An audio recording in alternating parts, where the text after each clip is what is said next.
तर जय श्री मित्रांनो, तर आज मी कुठे निघालो हे पाहण्यासाठी. आजचा पूर्ण ब्लॉग पहा मित्रांनो. आपण निघालो तेव्हा राजस्थान आपले छपरी मित्रांसोबत खाटूश्याम बाबाच्या दर्शनासाठी. तर मित्रांनो गाडीमध्ये एकदम आपण खाटूश्याम बाबाचे सॉंग लावले. तेव्हा सॉंग ऐकता निघालो तेव्हा पुढे आल्यानंतर आपल्या भुक्कड मित्रांना लागली तेव्हा भूक.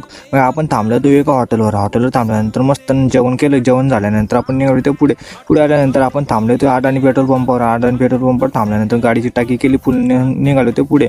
मित्रांनो आजचा जो ब्लॉग जर तुम्हाला चांगला वाटला असेल मित्रांनो तर लाईक फॉलो नक्की करून घ्या मित्रांनो. नेक्स्ट ब्लॉगमध्ये जाणार मित्रांनो आपण प्रेम मंदिर म्हणजेच आपल्या सावरी शेठच्या मंदिरावर. तर मित्रांनो आता एक खाटूश्याम बाबाचं सॉंग लावतो मित्रांनो. करा मग मित्रांनो तुम्ही पण खाटूश्याम बाबाचे दर्शन. चला मित्रांनो भेटू नेक्स्ट ब्लॉगमध्ये. तेरे चूरमे का स्वाद मन अच्छा लगे से वो निशान का